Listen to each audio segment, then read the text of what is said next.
ঘরোয়াভাবে সাইফানের গায়ে হলুদের আয়োজন করা হয়েছে। ছাদে ছোটখাটো একটা স্টেজ সাজানো হয়েছে।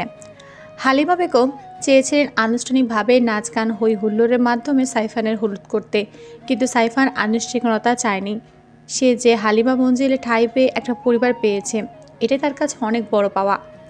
সাইফানের বিয়ে উপলক্ষে তার নানি বাড়ি থেকে নানা নানি সহ আরও অনেক আত্মীয় স্বজন এসেছে। শান্তা মির্জা তাদের হাতে হাত হলুদের সব আয়োজন করেছেন। এ বাড়িতে সাইফানের গায়ে হলুদ শেষ হলে তারা সিজদার গায়ে হলুদ দিতে যাবেন। শান্তা মির্জাকে খুশি মনে বিয়ের সব কাজ করতে দেখে অবাক হয়ে যায় তাথই।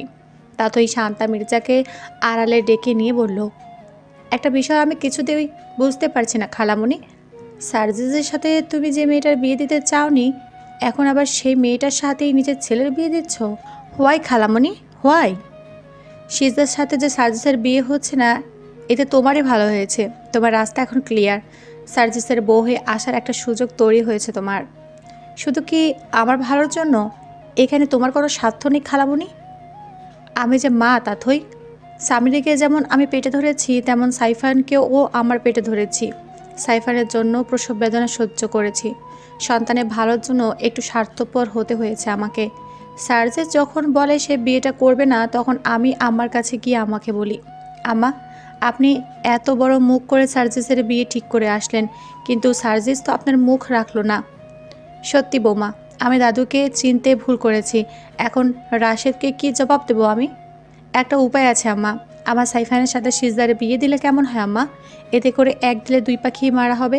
সিজদাও এ বাড়িতে বউ হয়ে আসবে, আবার আপনার জবানও ঠিক থাকবে। তবে আমার একটা কন্ডিশন আছে আম্মা। সিজদার সাথে বাবুনের বিয়ে দিতে হলে বাবুনকে হালিমা মঞ্জিলে ঠাঁই দিতে হবে। বাবুনকেও এই পরিবারের একজন সদস্য হিসেবে মেনে নিতে হবে। আমাদের তো টাকা পয়সা ধন দৌলত কোনো কিছুর কম নেই আম্মা। আপনি তো যথেষ্ট দানশীল আম্মা, কিন্তু আমার ছেলেটার ক্ষেত্রে কেন এত নিষ্ঠুর আপনি? আমার ছেলেটা আর্মি অফিসার, খুব বেশি ছুটি পায় না। আমার ছেলেটারও তো ইচ্ছে হয় ছুটি পেলে তার পরিবারের সঙ্গে কাটাতে, তারা মায়ের হাতে রান্না খেতে। আপনি একজন মায়ের থেকে তার সন্তানকে আরও কতদিন আলাদা করে রাখবেন আম্মা? আমার কথা শুনে আম্মা সেদিন নির্বাক হয়ে গিয়েছিলেন। পরে আমার নিজের দেওয়া কথা, নিজের জবাব, নিজের মান সম্মান রাখতে আমার সমস্ত শর্ত মেনে নেন। একটু স্বার্থপর হয়ে যদি নিজের সন্তানের ভালো হয়, আমি এমন স্বার্থপর হাজারবার হতে রাজি আছি। তবে এমনটা নয় যে আমি সিজদাকে পছন্দ করি না। সিজদা খুবই মিষ্টি সহজ সরল একটা মেয়ে। আমার মুখের উপর কখনো কিছু বলার সাহস পাবে না।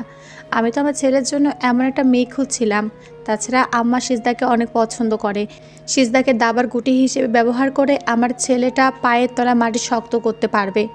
তার সুন্দর একটা ভবিষ্যৎ গড়ে দিতে পারবো। তোমার পেটে পেটে এত বুদ্ধি আছে জানা ছিল না খালামণি। তোমাকে দেখে মনে হয় তুমি ভাজা মাছটা উল্টিয়ে খেতে জানো না, অথচ তুমি যে কাঁচা মাছ চিবিয়ে চিবিয়ে খাচ্ছ সেটা কেউই বুঝতে পারছে না। আমি যা করছি আমার ছেলের সুখের কথা ভেবে করছি। বুঝতে পেরেছি খালামণি, তুমি গাছেরও খাবে, তলারটাও কুড়াবে। অনেক কথা হয়েছে তাথই, বেলা গড়িয়ে যাচ্ছে। তুমি জলদি গিয়ে সাইফানকে নিয়ে এসো। সাইফানের গায়ে হলুদ শেষ হলে সবাই 14টি ভিলায় যাবে সিজদার গায়ে হলুদ দিতে। সার্জিসও কি ওই বাড়িতে যাবে খালামণি? জানি না তাথই। সার্জিস তো আমার সাথে ভালো করে দুটো কথাও বলে না। ইদানিং দেখছি আব্বার সাথেও আগের মতো ভালো সম্পর্ক নেই। হয়তো সাইফান এই বাড়িতে আসাতে সার্জিস খুশি হতে পারেনি। আর আম্মার কথায় যেহেতু সাইফান এই বাড়িতে এসেছে, তাই আম্মার প্রতি রাগ অভিমান হয়েছে তার। একবার আমি সার্জিসের বউ হয়ে এই বাড়িতে আসি, তারপর দেখো আমি ম্যাজিক করে সার্জিসের সমস্ত রাগ অভিমান কষ্ট সব কিছু ধুয়ে মুছে সাফ করে দিব। আগে সার্জিসের মনে জায়গা তো করে নাও, তারপর না হয় এসব স্বপ্ন দেখো। স্বপ্ন আছে বলেই আমাদের জীবন এত সুন্দর খালামণি। আমরা জানি যে এই জিনিসটা আমাদের হবে না, তবুও আমরা সেটা নিয়ে স্বপ্ন দেখি, ভাবতে পছন্দ করি। আমি শয়নে স্বপ্নে সবসময় শুধু সার্জিসকে দেখতে পাই। সার্জিসকে নিয়ে কল্পনার রাজ্যে আমার প্রেম ভালোবাসা বিয়ে বাসর সংসার ছেলেমেয়ে সব হয়ে গিয়েছে খালামণি। কথাটা বলে পরক্ষণে তাথই নিজের দন্ত দ্বারা জিভে কামড় দিয়ে বলল, আমি এখনই সাইফান ভাইয়াকে নিয়ে আসছি খালামণি। বলে তাথই সাইফানকে নিয়ে আসে। সাইফানের পরনে হলুদ পাঞ্জাবি সাদা পায়জামা রয়েছে। সাইফান আসতেই তাকে স্টেজে বসিয়ে দেওয়া হয়। সাইফানের নানা সর্বপ্রথম সাইফানের গালে হলুদ ছুঁয়ে দিয়ে সাইফানকে মিষ্টিমুখ করায়। এরপর একে একে সবাই সাইফানের গালে হলুদ ছুঁয়ে দেওয়ার মাধ্যমে সাইফানের গায়ে হলুদের কার্যক্রম শেষ হয়। সাইফানের হলুদে সবাই উপস্থিত থাকলেও সার্জিসের দেখা মেলে না। সার্জিসকে না পেয়ে মনক্ষুণ্ণ হয় সাইফানের। চৌধুরী ভিলায় আমূল পরিবর্তন এসেছে। চৌধুরী ভিলা এক নতুন সাজে সজ্জিত হয়ে উঠেছে। চারদিকে হরেক রকমের ফুল, লতাপাতা, রঙিন কাপড়, লাইট স্ট্রিং, ল্যান্টার্ন দিয়ে ডেকোরেশন করা হয়েছে। নিমন্ত্রিত অতিথির প্রবেশদ্বারও নজর করা হয়েছে।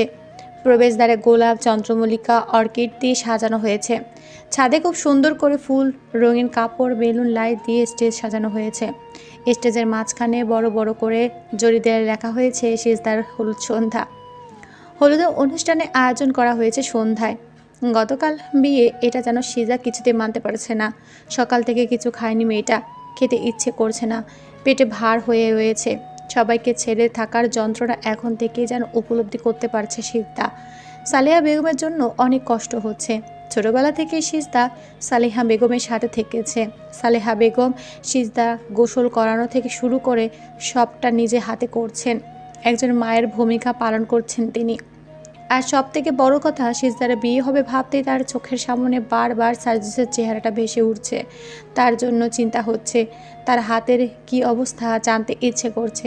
গতকাল শপিং মলে যখন সার্জিসের সাথে দেখা হয়, সিজদার অজান্তেই তার মুখে হাসি ফুটে ওঠে।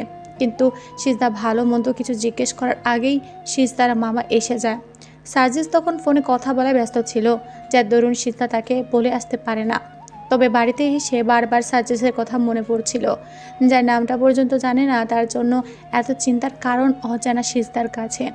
এটা কি শুধুমাত্র কৃতজ্ঞতা নাকি অন্য কিছু বুঝে উঠতে পারে না সিজদা। সাইফানের হলুদ শেষ হতেই হালিমা মঞ্জিলের সব সদস্যরা চৌধুরী ভিলায় আসার জন্য তৈরি হয়। সামিরা হলুদ একটা গাউন পরেছে, সাথে হালকা সাজ, তাদের ভারী মিষ্টি লাগছে দেখতে। মহিলারা হলুদ শাড়ি পরেছেন, পুরুষেরাও হলুদ পাঞ্জাবি। তাড়াতাড়ি হলুদে যাওয়ার জন্য পার্লার থেকে সাজগোজ করে এসেছে। হলুদের অনুষ্ঠান বলে কথা, কত হ্যান্ডসাম ছেলেদের আনাগোনা থাকবে সেখানে। নিজেকে এমন আকর্ষণীয়ভাবে উপস্থাপন করেছে যেন সব ছেলেদের নজর তার দিকে থাকে। তাতইকে পাল্লা থেকে ফিরতে দেখে সামিরা এগিয়ে এসে বলল, এত সাজগোজ করেছো দেখে মনে হচ্ছে তুমি বিয়ের কোণে। তোমারই গায়ে হলুদ আপু, কেমন লাগছে আমাকে? পেতনির মতো লাগছে। হালকা সাজে ভালো লাগে তোমাকে। সামিরার কমপ্লিমেন্টে সন্তুষ্ট হতে পারল না তাথই। তাতে দাঁত চেপে বলল, তুই সাজগোজের কি বুঝিস? যাচ্ছিস তো বাড়ির কাজের বেটির মতো। হলুদের অনুষ্ঠানে কেউ গাউন পরে যায়? যত সব ফালতু লোকজন। বলে রাগে গজগজ করতে করতে তাথই সোজা সার্জিসের রুমে নক না করে ঢুকে যায়। সার্জিস তখন সবে মাত্র শাওয়ার নিয়ে বেরিয়েছে। পরনে শুধুমাত্র একটা টাওয়াল পরেছে। ফর্সা গায়ে বিন্দু বিন্দু পানি মুক্তদানার মতো চকচক করছে। চুল থেকে পানি গড়িয়ে মুখের উপর পড়ছে। সার্জিসের ঘাড়ের ওপর থাকা টাওয়াল দিয়ে চুল মুছতে মুছতে বের হচ্ছে। তাতইকে নজরে আসেনি তার। সার্জিসের এই রূপ দেখে তাতইয়ের বুকে কাঁপন ধরে যায়।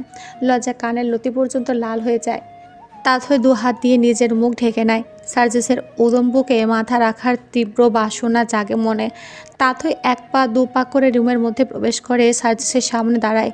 তাতইকে দেখা মাত্রই সার্জিস গায়ে সাজ জড়িয়ে নিয়ে বলল, কারো রুমে ঢুকতে গেলে যে নক করে আসতে হয় সেই সেন্সটুকু নেই তোর? গায়ে পায়ে বড় হয়েছিস কিন্তু ভদ্রতা শিখতে পারিসনি। নেক্সট টাইম আমার রুমে ঢুকতে গেলে নক করে আসবি। হুটহাট তোর আমার রুমে আসাটা পছন্দ করি না আমি। এখন পছন্দ করো না, কিন্তু পছন্দ করতে কতক্ষণ? একদিন, 2 দিন, 3 দিন পর? তোমার ঘরে হবে আমারই ঘর। নিজের ঘরে নিজে আসবো, এতে নক করার কি আছে বলো তো? আমি কি কখনো বলেছি যে আমি তোকে ভালোবাসি, তোকে বিয়ে করব? বলিনি তো। তাহলে কিসের ভিত্তিতে তুই এত কথা দেখছিস বলতো? আমি আগে বলেছি, এখনও বলছি, আমি তোকে ভালোবাসি না তাথই। তোর প্রতি বিন্দু মাত্র ফিলিংস আসে না আমার। তুই কেন এই সহজ কথাটা বুঝতে চাস না বলতো? এই প্রশ্নটা আমাকে না করে নিজের মনকে করো। পৃথিবীতে এত এত ছেলে থাকতে আমি তোমাকেই কেন বেছে নিলাম? তোমাকেই কেন আমার মন দিলাম? করো নিজের মনকে প্রশ্ন করো। আমার সময় বা ইচ্ছা কোনোটাই নেই। ভালো হয় তুই যদি আমার রুম থেকে বেরিয়ে যাস। তাতই এক পাও নড়ল না, বরং সার্জিসের দিকে এগিয়ে গিয়ে সার্জিসের পা থেকে মাথা পর্যন্ত পরখ করে বলল, এই তুমি শার্ট পরলে কেন? শার্ট ছাড়ে ভালো লাগছিল তোমাকে।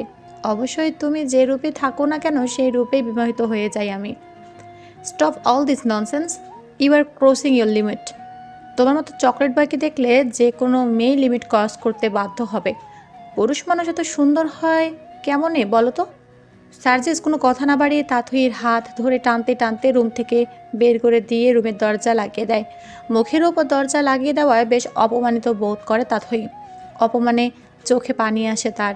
সে সন্তর্পণে চোখের পানি মুছে নিয়ে বলল, তুমি তাথইকে চেনো না জানেমন? তাথই যে বড্ড আক্রোখা, জেদি। আজ হোক বা কাল হোক তোমার তাথইর কাছে ধরা দিতেই হবে। সিজদার জোহরের নামাজ শেষ করে জায়নামাজ গুছিয়ে রাখতেই সালেহা বেগম প্লেট ভর্তি খাবার নিয়ে সিজদার রুমে এসে সিজদার হাত ধরে সিজদাকে বিছানায় বসিয়ে দেয়। সিজদা তড়িৎ গতিতে সালেহা বেগমের কোলে মাথা রেখে নীরবে চোখের পানি ফেলতে লাগলো। সালমা বেগম সিজদার মাথায় হাত বুলিয়ে দিয়ে বলল, আমি তোর কষ্টটা বুঝতে পারছি রে মা, কিন্তু মেয়ে হয়ে জন্ম নিলে একদিন না একদিন পরিবার পরিজন ছেড়ে চলে যাইতে হয়। স্বামীর ঘরে যে মেয়েদের আসল ঘর। তুই কপাল ভালা যে এমন ভালো একটা পরিবারের বউ হয়ে যাচ্ছিস। গ্রামের বেটিরা একখান কথা কয়, মায়াকো বিয়ের ক্ষেত্রে হয় বর না হয় ঘর দেখতে হয়, কিন্তু তুই তো ঘর বর দুইটাই ভালো পাইছিস মা। এমন সোনার কপাল কয়জনের হয় কদিনই। তোর তো খুশির হওয়ার কথা। আমার বুকে খুব ব্যথা করছে খালা। তোমাদের সবাইকে ছেড়ে আমি কিভাবে থাকবো খালা? তুমি যে আমার মাথায় বিলি কেটে না দিলে আমি ঘুমোতে পারি না। প্রথম প্রথম একটু কষ্ট হইব, পর দেখবি যতদিন যাবে আস্তে আস্তে সব ঠিক হয়ে যাইব। তখন ওই বাড়ির মানুষগুলো তোর আপন হয়ে উঠবো। ওই বাড়ি সাইরা আইতে মন চাইবে না। সকাল থেকে কিছু খাসনি, এখন কিছু খেয়ে নে। না খেয়ে থাকলে তো তুই অসুস্থ হইয়া যাবি। তখন তোরে লইয়া আরেক ভোগান্তি হইব। আমার খিদে নেই খালা, আমি খাবো না। সালেহা বেগম সিজদার কথায় কান না দিয়ে প্লেট থেকে এক লোকমা খাবার তুলে জোর করে সিজদার মুখে পুরে দিল। সিজদা বাধ্য হয়ে খাবার চিবোতে লাগলো। সিজদা খাবে না করেও প্লেটের খাবার শেষ করে ফেলল। এর মধ্যে বিতি চৌধুরী সিজদার রুমে প্রবেশ করে। তার চোখে মুখে বিরক্তি প্রকাশ পাচ্ছে। সিজদা খাচ্ছে দেখেও তিনি জোরপূর্বক মুখে হাসির রেখা ফুটিয়ে বললেন, সিজদা খাচ্ছিস? হ্যাঁ মামিমা। কিছু লাগবে? লাগলে আমরা ডাক দিতেন, যা লাগবে আমি দিয়ে আসতাম। আপনি শুধু শুধু কষ্ট করে আইতে গেলেন কেন মামিমা? আমার প্রয়োজনে এখানে আসিনি, এসেছে তোর প্রয়োজনে। হালিমা বেগম পার্লার থেকে লোক পাঠিয়েছে। মেয়েরা ড্রেসিং রুমে অপেক্ষা করছে তোর জন্য। তুই খাওয়া দাওয়া শেষ করে অতি দ্রুত চলে আয়। ও মা, পার্লার থেকে লোক পাঠানোর কি আছে? কেন, তুই খুশি হসনি? তোর তো অনেক খুশি হবার কথা। তুই তো এটাই চেয়েছিলি। কত বড়লোক বাড়িতে বিয়ে হচ্ছে, তাদের কি টাকা পয়সা কম আছে নাকি? তাদের বাড়ির বউ বলে কথা। পার্লার থেকে লোক না পাঠালে হয় নাকি? তারা এসেছে তোর হাতে মেহেদি দিবে বলে। মেহেদি শুকিয়ে গেলে আবার হলুদ সন্ধ্যার জন্য তোকে তৈরি করে দেবে। তুই বেশি দেরি করিস না, তাড়াতাড়ি আয়। বলে বিধি চৌধুরী চলে আসতে গেলে সিজদা বলল, মামিমা। সিজদার কথায় বিধি চৌধুরী পেছন ফিরে বলল, আবার কি হলো, কিছু বলবি? আপামনি কোথায়? সেদিনের পর থেকে আপামনিরে যে দেখছি না। আপামনি কি বাড়িতে নেই? ঐশ্বর্যের কথা শুনে বুক ধুক করে উঠল বিধি চৌধুরীর। সিজদাকে কী জবাব দেবে জানা নেই তার। আপামনি কোথায়? সেদিনের পর থেকে আপামনিরে দেখতেছে না। আপামনি কি বাড়িতে নেই? ঐশ্বর্যের কথা শুনে বুক ধুক করে উঠল বিধি চৌধুরীর। সিজদাকে কী জবাব দেবে জানা নেই তার। তিনি নিজের মেয়েকে খুব ভালো করে চেনেন। তাই তো যখনই ঐশ্বর্যের সিজদাকে নিয়ে বিয়ে বাড়িতে যাবার কথা শোনেন, তখনই তার মনে সন্দেহ জাগে। তিনি বুঝতে পেরেছিলেন ঐশ্বর্য মনে মনে কিছু একটা ছক কষেছে, কিন্তু সেটা যে কিডন্যাপিংয়ের মতো এত বড় একটা ক্রাইম হবে তিনি সেটা কল্পনাতেও করতে পারেননি। তিনি সরাসরি ঐশ্বর্যকে সিজদার কিডন্যাপিংয়ের ব্যাপারে জিজ্ঞেস করলে ঐশ্বর্য প্রথমে অস্বীকার করে।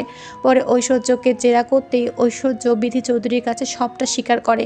সবটা শুনে বিধি চৌধুরী হতবাক হয়ে যান।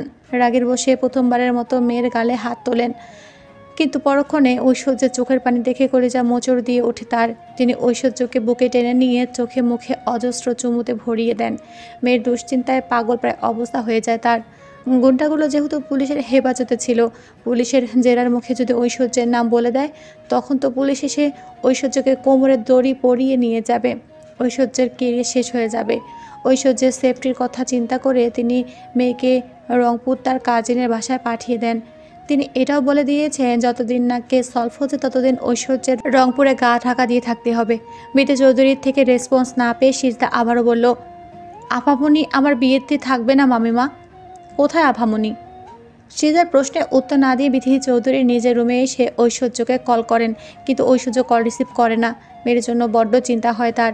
তিনি পুনরায় কল করেন। সাথে সাথে ঐশ্বর্য কল রিসিভ করে বলল, আর কতদিন আমি এভাবে গা ঢাকা দিয়ে থাকবো মম? বিরক্ত লাগছে আমার। নিজেকে দাগে আসামে মনে হচ্ছে। সব কিছু হয়েছে ওই বুড়িটার জন্য। বুড়িটা যত নাটক জানে। এখন যদি বুড়িটাকে সামনে পেতাম বলতাম, নাটক কম করো প্রিয়, নাটকবাজ মহিলা একটা। সবটা হয়েছে তোমার রাগ জেদের কারণে। শুধু শুধু বুড়িটার দোষ দিচ্ছ কেন? তোমাকে কে বলেছিল এত বড় একটা ক্রাইমের সাথে ইনভলভ হতে? তোমার পাপা যদি জানতে পারে তোমাকে কিন্তু ছেড়ে কথা বলবে না, তোমার সাথে সাথে আমাকে কথা শোনাবে। তুমি বুড়িটার পক্ষ নিয়ে কথা বলছো মম? হ্যাঁ বলছি, বলতে বাধ্য হচ্ছি, কারণ এখানে হালিমা বেগমের কোনো দোষ নেই, সব দোষ তোমার। যা করেছে পেশ করেছি, এখানে বুড়ির দোষও কম নয় বম। বুড়িটা যদি আগে বলতো আমার হিরোর সাথে সিজদারের বিয়েটা হচ্ছে না, অন্য কারো হচ্ছে, তাহলে আমার এত কিছু করতে হতো না, আর না আমাকে পালিয়ে বেড়াতে হতো। আমি আর নিতে পারছি না মম। বাড়িতে কত আনন্দ ফুর্তি হচ্ছে আর আমি এখানে বসে বসে আঙুল চুষছি। তুমি টেনশন করো না বেবি, আমি দেখছি কি করা যায়। তোমার মমের টাকা পয়সা কম আছে নাকি? টাকা দেখলে কাঠের পুতুলও হা করে থাকে। একটু সময় দাও, টাকা দিয়ে সবটা ক্লোজ করে দেবো। যা করার তাড়াতাড়ি করো। ওকে বেবি, তুমি প্যানিক করো না, রাখছি আমি। ওকে মম বলে ঐশ্বর্য কল কেটে দিয়ে গ্যালারিতে গিয়ে সার্জিসের ছবি বের করে ছবিতে আলতো চুমু দিয়ে বলল, চেয়েছিলাম হতে তোমার মনের রাজ্যে রানী, কিন্তু তুমি আমায় বানিয়ে দিলে পলাতক আসামি। মেহেদি আর্টিস্ট লাবণ্য খুব সুন্দর করে সিজদার হাতে মেহেদি দিয়ে দিচ্ছে, কিন্তু সিজদার মন ভার হয়ে আছে। সব কিছুতে বিরক্ত লাগছে তার। সিজদার মন খারাপ দেখে মেহেদি আর্টিস্ট লাবণ্য বলল, জানো সিজদা, আমার বিয়ের পরের দিন সকালে কি হয়েছিল? সিজদা ছোট করে জবাব দেয়, না আপা। তাই তো, তুমি কীভাবে জানবে? আমি তো তোমাকে বলিনি। তাহলে তুমি কিভাবে জানবে বলো তো? তাহলে শোনো কি হয়েছিল। কাকতালীয়ভাবে আমার বর এবং আমার ভাইয়ের নাম একই। তো বিয়ের পরের দিন সকালবেলা আমার ঘুম ভাঙার পরে দেখি রুমের লাইট জ্বলছে। লাইটের আলো সহ্য হয় না আমার। আমি বাড়িতে যেভাবে চিৎকার করতাম সেভাবে চিৎকার করে বলে উঠেছিলাম, এই রাফিন কুত্তা, রুমের লাইট বন্ধ কর, না হলে লাথি মেরে তোর প্যান্ট ছিঁড়ে দিব। মানে আমি বিয়ের পরে ভুলে গিয়েছি যে আমি বিবাহিত। মেয়েটার কথা শুনে সিজদা হেসে দেয়, যা দেখে লাবণ্য বলল, তোমার হাসিটা খুব সুন্দর সিজদা। বরকে ঘায়েল করার জন্য এমন মিষ্টি হাসি যথেষ্ট। সবসময় এমন হাসি খুশি থাকবে। আচ্ছা, তোমার বরের নামের প্রথম অক্ষর কী গো? লাবণ্যের প্রশ্নে থতমত খেয়ে যায় সিজদা। সে তো তার বরের নামটা পর্যন্ত জানে না। সার্জিসের নাম জানতো, কিন্তু সার্জিসের সাথে তো বিয়ে হচ্ছে না, অন্য কারোর সাথে হচ্ছে। সিজদা কিছু বলতে যাবে তার আগে বিতি চৌধুরী এসে বলল, ওর হবু বরের নাম সাইফান। লাবণ্য সিজদার হাতে মেহেদি দিতে দিতে বলল, সাইফান মিন প্রথম অক্ষর এস। বাহ, চমৎকার। S for Saifan, S for সিজদা। দুজনের নামের মিলের মতো আশা করি তোমাদের মনের মিলও হবে। সিজদা প্রতি উত্তরে শুধু মিষ্টি হাসি উপহার দেয়। মেহেদি দেওয়া শেষ হলে সিজদা কিছুক্ষণ মেহেদি শুকিয়ে যাওয়ার অপেক্ষা করে। মিনিট কয়েক অতিবাহিত হবার পর সিজদা হাত ধুয়ে দেখে মেহেদির গাঢ় লাল রং তার হাতে যেন জ্বলছে। সিজদার হাত দেখে সালমা বেগম বলল, শুনছি যার হাতের মেহেদির রং যত করা হয় তার বর নাকি তারে তত ভালোবাসে। তোরে তো জামে বাবাজি মেলা ভালোবাসবো রে সিজদা, বর্ষাহগে হবি তুই।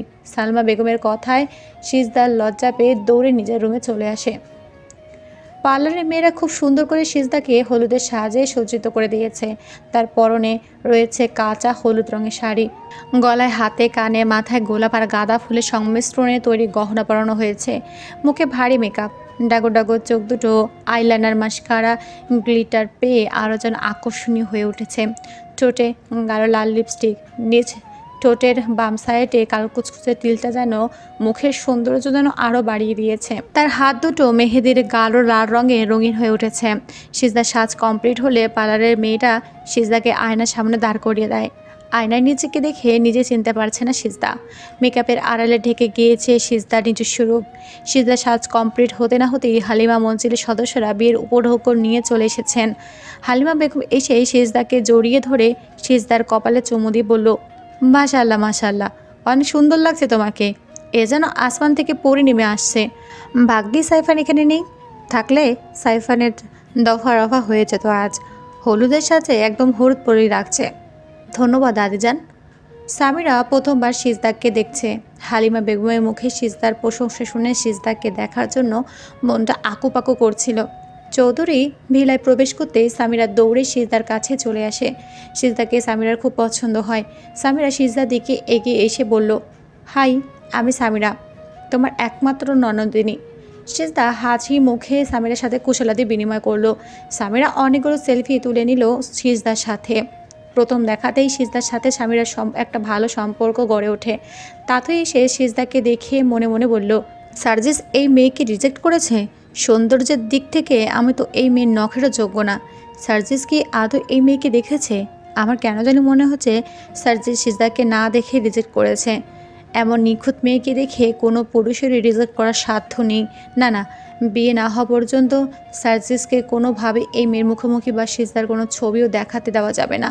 এই মেয়েকে দেখে যদি সার্জিস বিয়ে করতে চায়, তখন আমার কি হবে? হালিমা মঞ্জুরের বউ হয়ে আসার স্বপ্নই থেকে যাবে আজীবন। ভালো হয়েছে সার্জিস হলুদ সন্ধ্যায় আসেনি, কিন্তু বিয়েতে তো ঠিকই আসবে। কিন্তু না, আমি থাকতে সেটা হতে দেবো না। সার্জিসকে কিছুতেই বিয়েতে উপস্থিত থাকতে দেওয়া যাবে না, কিছুতেই না। সিজদাকে নিয়ে এসে স্টেজে বসে দেওয়া হয়। সিজদার বুক দূর করছে, অজানা ভয়ে গায়ে কাটা দিয়ে উঠছে। সিজদার অস্বস্তি বুঝতে পেরে হালিমা বেগম এসে সিজদাকে স্বাভাবিক করার চেষ্টা করে। সিজদা স্বাভাবিক হতেই হলুদের কার্যক্রম শুরু হয়। সর্বপ্রথম রাশেদ চৌধুরী এসে সিজদাকে মিষ্টি মুখ করিয়ে সিজদার গালে হলুদ ছুঁয়ে দেয়। বিধি চৌধুরীর অনিচ্ছা সত্ত্বেও মুখে জোরপূর্বক হাসি ফুটিয়ে সিজদার গালে হলুদ ছুঁয়ে দেয়। সালেহা বেগম সিজদার গালে হলুদ ছুঁয়ে দিতে গিয়ে চোখের পানি ছেড়ে দেন। সিজদা তাকে ছেড়ে চলে যাবে এটা ভাবতেই বুকে কষ্টে ফেটে যাচ্ছে তার। তিনি যেতেই একে একে সবাই এসে সিজদাকে মিষ্টি মুখ করিয়ে গালে হাতে হলুদ ছুঁয়ে দেয়। এরপর শুরু হয় নাচ গান। সামিরা তাথই সহ আর অনেকে পারফর্ম করে। ফটোশ্যুট, নাচ গান, হই হুল্লোড়ের মধ্য দিয়ে শেষ হয় সিজদার হলুদ সন্ধ্যা। দুদিন পর সার্জিসের একটা ক্রিটিক্যাল অপারেশন করতে হবে। এজন্য সার্জিস ডিনার শেষ করে বাইরের দেশের বড় বড় ডক্টরদের সাথে ভিডিও চ্যাট করছিল, তাদের থেকে বিভিন্ন ইনফরমেশন কালেক্ট করছিল। এমন সময় সাইফান তার রুমে প্রবেশ করে। সার্জিসকে ভিডিও চ্যাট করতে দেখে সাইফান নিঃশব্দে সার্জিসের পাশে বসে সার্জিসের রুমের দিকে চোখ বুলিয়ে নিল। রুমটা খুবই পরিপাটি করে সাজানো গোছানো, মনে হচ্ছে না এটা কোনো ছেলের রুম। রুমের প্রত্যেকটা আসবাবপত্রে আভিজাত্যের ছোঁয়া লেগে রয়েছে। সাইফান সেগুলি দেখছিল। এর মধ্যে সার্জিস ভিডিও চ্যাট শেষ করে গম্ভীর স্বরে সাইফানের উদ্দেশ্যে বলল, কি চাই? গুনে গুনে তুই 1 মাস 12 দিনের ছোট আমার, তাই তুই করে বলছি। তোকে তুই বলে সম্বোধন করা আমার ভাইগত অধিকার। তুই আমাকে ভাই বলে না মানলেও আমি তোকে ছোট ভাই মনে করি। আমার ফ্রেন্ড, ব্যাচমেট সবাই জানে আমরা 2 ভাই। আমি অনেক গর্ব করে বুক ফুলিয়ে সবাইকে বলি আমার ভাই একজন কার্ডিওলজিস্ট। যদি আমি জানি তুই আমাকে খুব একটা পছন্দ করিস না, পছন্দ না করাটাই স্বাভাবিক, কারণ আমি তো তোর রক্তের কেউ না। ভুল জানো তুমি। তোমাকে অপছন্দ কেন করব বলো তো? তোমাকে অপছন্দ করার তো কারণ নেই আমার কাছে। তাই যদি হয় তাহলে আমার বিয়েতে সবাই এত আনন্দ ফুর্তি করছে, অথচ তুই একটা বারের জন্যও সেখানে গেলি না কেন? সামিরা তোকে কতবার করে বললো মেয়েদের বাড়িতে হলুদ সন্ধ্যা যেতে, তুই সেখানেও গেলি না। তুমি তো জানো আমি কত বিজি থাকি। ছুটিতে থাকলেও এমার্জেন্সি কল পেলে হাসপাতালে ছুটতে হয়। শুধু পেশেন্টদের সবাই দিলে হবে? আগামীকাল তোর যতই ডিউটি থাকুক, অপারেশন থাকুক, এমার্জেন্সি কেস থাকুক, আমি কিন্তু তোকে ছাড়বো না। বিয়েতে যেতেই হবে তোর। যদিও আগামীকাল অফ ডে, তবুও আমি শিওর হয়ে কিছু বলতে পারছি না। এসব গান বাজনা হই হুল্লোড় একদমই ভালো লাগে না আমার। আমি বরাবরই এসব থেকে দূরে থাকি। কোনো অজুহাত শুনবো না আমি। তোকে যেতেই হবে মানে যেতেই হবে। একটা দিনই তো, তোকে নাচ গান হই হুল্লোড় করতে হবে না। তুই শুধু বিয়েতে উপস্থিত থাকবি। ওকে, চেষ্টা করে দেখব। চেষ্টা করবো বললে হবে না, তোকে যেতেই হবে। তুই না গেলে কিন্তু আমি খুব কষ্ট পাবো। ওকে, যাব। থ্যাংক ইউ সো মাচ ভাই। আমি অনেক খুশি হয়েছি। অনেক রাত হয়ে গিয়েছে, ঘুমিয়ে পড়। সকালে দেখা হবে বলে সাইফান সার্জিসের রুম থেকে বেরিয়ে যায়। সাইফান যেতেই সার্জিস রুমের লাইট অফ করে বিছানায় গা এলিয়ে দেয়, কিন্তু বিধিবাম তার চোখে কিছুতেই ঘুম আসছে না। সার্জিস বিছানা ছেড়ে উঠে সোফায় বসে 2 হাতে মাথা চেপে ধরে বলল, আমার মন চুরি করে তুমি নিশ্চয়ই খুব আয়েশ করে ঘুমিয়ে আছো, কিন্তু আমার চোখের ঘুম যে কেড়ে নিয়েছো, এখন এর দায়ভার কে নেবে? নিজেকে নিজে প্রশ্ন করে উত্তর পায় না সার্জিস কিছুক্ষণ রুমের মধ্যে পায়চারি করে আবারও বিছানায় গা এলিয়ে দেয়, কিন্তু চোখে ঘুম ধরা দিচ্ছে না দেখে সার্জিস কাগজ, কলম, পেন্সিল, রং তুলির সাহায্যে তার মায়াবতীর মায়াবী ভীতু মুখটা ফুটিয়ে তোলার চেষ্টা করে। হালিমা বেগম সিজদাকে শহরের সবচেয়ে বড় বিউটিশিয়ান অতসী মণ্ডলের কাছে নিয়ে এসেছে। অতসী মণ্ডলের হাতের জাদুর কথা অনেকে শুনেছে হালিমা বেগম, তাই তো তিনি সিজদাকে তার পার্লারে নিয়ে এসেছেন। তিনি সিজদাকে খুব সুন্দর একটা লুক দিয়েছেন। সিজদার থেকে চোখ ফেরানো দায় হয়ে পড়েছে। সিজদার সাজ কমপ্লিট হলে তারা পার্লার থেকে বের হতেই হালিমা বেগমের ফোন বেজে ওঠে। হালিমা বেগম কল রিসিভ করে হ্যালো হ্যালো করতে থাকেন, কিন্তু কথা বুঝতে না পেরে একটু দূরে সরে যান। ঠিক তখনই সিজদার সামনে একটা সাদা রঙের গাড়ি এসে দাঁড়ায়। সিজদা কিছু বুঝে ওঠার আগেই গাড়ির দরজা খুলে সিজদাকে গাড়ির ভেতর নিয়ে গিয়ে নাকে রুমাল চেপে ধরা হয়, যার দরুন সিজদার মাথা চক্কর দিতে শুরু করে। চোখের সামনে সবটা ঝাপসা দেখতে পায়। কয়েক সেকেন্ডের মধ্যেই সিজদা সেন্সলেস হয়ে যায়। চোখে মুখে পানির ছিটা পেতে টিপ টিপ করে চোখ মেলে তাকায় সিজদা, কিন্তু চোখ খুলে বুঝে উঠতে পারে না সে কোথায় রয়েছে। মাথাটা এখনও ভার হয়ে আছে তার। সে কিছুক্ষণ পুরো রুমে চোখ বুলিয়ে নেয়, পরে বুঝতে পারে সে কাজে অফিসে রয়েছে।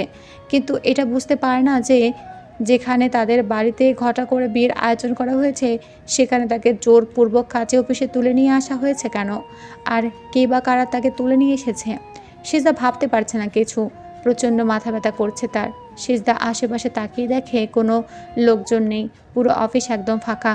সে আর এক মুহূর্ত বিলম্ব করে না। সিজদা কাজে অফিস থেকে বেরিয়ে যেতে উদ্যত হয়। তখনই একজন পুরুষ এসে তার সামনে দাঁড়ায়। মানুষটাকে দেখে সিজদার চোখে মুখে হাসির ঝিলিক দেখা যায়। সিজদা মানুষটাকে ভালো করে পরখ না করে বলল, আপনি এখানে? ডাক্তারবাবু, আপনি এখানে? আপনি আবারও আমাকে বাঁচাতে এসেছেন? দেখুন, কারা যেন আবারও আমাকে কিডন্যাপ করে এখানে নিয়ে এসেছে। আমি দাদিজানের সাথে পার্লারে এসেছিলাম, সেখানে থেকেই আমাকে জোরপূর্বক এখানে নিয়ে এসেছে। আজকে আমার বিয়ে, অথচ দেখুন আমাকে কাজে অফিসে তুলে নিয়ে আসা হয়েছে। সিজদা এক নাগারে কথাগুলো বলার পর মুহূর্তে সিজদা সার্জিসকে বিয়ের শেরওয়ানি পরে বরের সাজে দেখে হতবাক হয়ে যায়। সিজদার মুখ থেকে অস্ফুট স্বরে বেরিয়ে আসে, ডাক্তারবাবু, আপনি বরের সাজে? আজকে কি আপনার বিয়ে? আজকে আমারও বিয়ে। কাকতালীয়ভাবে আমাদের দুজনের একই দিনে বিয়ে। দারুণ তো ব্যাপারটা। আপনাকে বরের সাজে দারুণ লাগছে ডাক্তারবাবু, কিন্তু আপনি বিয়ে বাড়িতে না গিয়ে কাজে অফিসে এসেছেন কেন? কাজে অফিসে বিয়ে করব তাই? ওমা, কাজে অফিসে কেন? আমার মনের রানী আমার বুকে প্রেমের আগুন জ্বালিয়ে অন্য কারোর সাথে ঘর বাঁধতে চেয়েছিল, কিন্তু আমি বেঁচে থাকতে সেটা হতে দিতে পারি না। তাই তো তাকে নিয়ে সোজা কাজে অফিসে আসতে হলো। এখন তাকে বিয়ে করে চিরদিনের জন্য আমার সম্পত্তি করে নেব, যেখানে অন্য কারো হস্তক্ষেপ থাকবে না। সে শুধু আমার, একান্ত আমার স্থায়ী সম্পত্তি। কার সাথে বিয়ে আপনার? পাত্রী কোথায়? এখানে তো কেউ নেই। তুমি কি চোখে কম দেখছো? মানে, চোখের সামনে বধূ ভেসে পাত্রী দাঁড়িয়ে রয়েছে, তুমি দেখতে পাচ্ছ না সৌন্দর্যময়ী? কথাটা কর্ণকুহরে প্রবেশ করতে পিলে চমকে ওঠে সিজদার। সার্জিস সরাসরি তাকেই যে ইঙ্গিত করছে এটা বেশ বুঝতে পারে সিজদা। সিজদা ভয়ে ঘামতে শুরু করে, যা দেখে সার্জিস তাদেরকে রুমাল এগিয়ে দেয়। সিজদা সার্জিসের হাত থেকে রুমাল না নিয়ে বলল, এইসব আপনি কী বলছেন ডাক্তারবাবু? তুমি যেটা শুনেছো সেটাই। তার মানে আপনি আমাকে কিডন্যাপ করে এখানে নিয়ে এসেছেন, তাই না ডাক্তারবাবু? ইয়েস, আহাম। ছি ছি ছি, আপনি এতটা নিচু মনের মানুষ আমি কখনোই ভাবতে পারিনি ডাক্তারবাবু। আমি আপনাকে কত ভালো মনের মানুষ ভেবেছিলাম, কত সম্মান শ্রদ্ধা ছিল আপনার প্রতি, কিন্তু সেই সম্মান শ্রদ্ধা এক নিমিষে ঘৃণায় পরিণত করে দিলেন আপনি। আপনি এতটা নিচে নামতে পারেন আমি ভাবতে পারছি না। Everything is fair in love and war. ভালোবাসার জন্য সব করা যায়। তোমার ভালোবাসা আমাকে নিচু মনের মানুষ হতে বাধ্য করেছে সৌন্দর্যময়ী। তোমাকে প্রথম যেদিন দেখেছিলাম সেদিনই আমার এই মনটা তোমাকে দিয়ে দিয়েছিলাম। আমার শয়নে স্বপনে তুমি ছিলে সৌন্দর্যময়ী।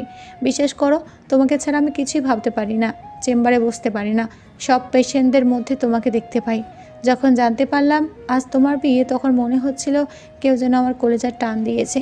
তুমি অন্য কারো বউ হবে, অন্য কারোর জন্য সাজবে, অন্য পুরুষ তোমাকে স্পর্শ করবে, তোমাকে ভালোবাসবে, অন্য পুরুষ তোমার ভেজা চুলের কারণ হবে। এটা আমি কিছুতেই মেনে নিতে পারছিলাম না। তাই তো তোমাকে নিজের করে পাওয়ার জন্য এখানে নিয়ে এসেছি। আর মাত্র কয়েক মিনিটের অপেক্ষা, এরপর চিরদিনের জন্য তোমাকে আমার করে নেব সৌন্দর্যময়ী। তুমি শুধু এবং শুধুমাত্র আমার হবে, আর কারো নয়। তোমার আমার বিয়ে হবে, সংসার হবে। আমাদের ছোট্ট সংসারে আরও একটা সৌন্দর্যময়ী আসবে, অনেক সুখের সংসার হবে আমাদের। আপনার সেই আশা কখনোই পূরণ হবে না ডাক্তারবাবু। আমি কখনোই আপনার মতো একজন নিচু মন মানসিকতার লোককে বিয়ে করব না। কত ভালো মনের মানুষ ভেবেছিলাম আপনাকে। আসলে আপনার চেহারাটা সুন্দর, কিন্তু মন সুন্দর নয়। আপনি মনুষ্যত্বহীন। আপনার ভেতরে যদি কোনো মনুষ্যত্ববোধ থাকতো তাহলে আপনি একটা মেয়েকে জোর করে তুলে নিয়ে এসে বিয়ে করতে চাইতেন না। কি করতাম বলো? ভালোবাসি তোমাকে। আপনার ভালোবাসা খেতায় আগুন। আমি না আপনাকে ভালোবাসি আর না আপনাকে বিয়ে করব। আমার যে ছেলের সাথে বিয়ে ঠিক হয়েছে আমি সেই ছেলেকেই বিয়ে করব। বিয়ে তো তোমার আমাকেই করতে হবে সৌন্দর্যময়ী। দয়া করেন ডাক্তারবাবু, আমাকে প্লিজ যেতে দেন। এতক্ষণে হয়তো আমাকে না পেয়ে সবাই অনেক চিন্তা করছে, খোঁজাখুঁজি করছে। যাবে তো সৌন্দর্যময়ী, অবশ্যই যাবে, কিন্তু সেটা আমার বউ হওয়ার পর যাবে। বিয়ে না হওয়া পর্যন্ত তুমি কোথাও যেতে পারবে না সৌন্দর্যময়ী। আমি মরে গেলেও আপনার মতো নোংরা মনের মানুষকে বিয়ে করবো না ডাক্তারবাবু, বলে সিজদা বেরিয়ে আসতে গেলেই সার্জি সিজদার সামনে একটা ভিডিও প্লে করে দেয়। ভিডিওতে স্পষ্ট দেখা যাচ্ছে সালিহা বেগমকে একটা বদ্ধ ঘরে চেয়ারের ওপর রশি দিয়ে বেঁধে রেখে মুখের মধ্যে কাপড় গুজে রাখা হয়েছে। গুন্ডারা সালেহা বেগমের দিকে বন্দুক তাক করে দাঁড়িয়ে রয়েছে। এটা দেখা মাত্রই পা থেমে গেল সিজদার। বুকে চিনচিন ব্যথা সৃষ্টি হতে লাগলো। সিজদা সবচেয়ে কাছের মানুষ সালিহা বেগম। তার এই অবস্থা দেখে বিচলিত হয়ে পড়ল সিজদা। চোখ থেকে আপনা আপনি পানি গড়িয়ে পড়ল। সিজদা ছল ছল চোখে সার্জিসের দিকে তাকাতে সার্জিস বলল, নাও ইউর চয়েস। আমাকে ভালোই ভালো বিয়ে করবে নাকি তোমার প্রাণপ্রিয় সালেহা খালার মরারাজ দেখবে? আমার লোকের হাতে যে বন্দুক দিতে পারছ, এটা কিন্তু খেলনা বন্দুক নয়, একদম লোডেড গান। ছয় ছয়টা গুলি আছে এর মধ্যে। ট্রিগারে চাপ দেওয়া মাত্রই বন্দুক থেকে গুলি বের হয়ে তোমার সালেহা খালার মাথা ছিন্ন ভিন্ন করে দিবে। তুমি কি চাও তোমার জন্য একটা নিরীহ মানুষের প্রাণ যাক? আমাকে বিয়ে করতে এত সমস্যা কোথায় বলো তো সৌন্দর্যময়ী? আমার কি নেই? টাকা পয়সা, ধন দৌলত, বাড়ি গাড়ি সব আছে। হাজার হাজার মেয়ে পাগল আমার জন্য, কিন্তু আমি পাগল তোমার জন্য। সিজদা কিছু বলছে না দেখে সার্জিস আবারও বলল, বলো না সৌন্দর্যময়ী, বিয়ে করবে আমাকে? হবে কি আমার মনের রাজ্যে রানী? সিজদা কোনো কথা না বলে চুপচাপ চেয়ারে গিয়ে বসে পড়ে। মিনিট কয়েক অতিবাহিত হওয়ার পর কাজীসহ আরও অনেকে কাজী অফিসে প্রবেশ করে। সার্জিস সিজদার বিয়ে সম্পূর্ণ হয়। মনে যাচ্ছে সে উপস্থিত সকলের মাঝে মিষ্টি বিতরণ করা হয়। সকলে মিষ্টি খেতে ব্যস্ত হয়ে পড়ে। এদিকে সার্জিস এসে সিজদার কোমর ধরে সিজদাকে নিজের কাছে টেনে নিয়ে আসে। সিজদা ছটফট করতে করতে বলল, কি করছেন তো ডাক্তারবাবু? ছাড়ুন বলছি, না হলে কিন্তু খারাপ হয়ে যাবে। আমি আপনার কথা মেনে নিয়ে আপনাকে বিয়ে করেছি, তার মানে এই নয় যে আপনি যা নয় তাই করবেন আমার সাথে। সবাই মিষ্টি খাচ্ছে, আমাকে মিষ্টি খাওয়াবে না সৌন্দর্যময়? আপনি লুলা নাকি যে আপনাকে আমার মিষ্টি খাইয়ে দিতে হবে? আপনার ইচ্ছে হলে নিজে খান, না হলে না খান। কথাটা বলার সাথে সাথেই সার্জিস সিজদার ওষ্ঠে নিজের ওষ্ঠ মিলিয়ে দেয়।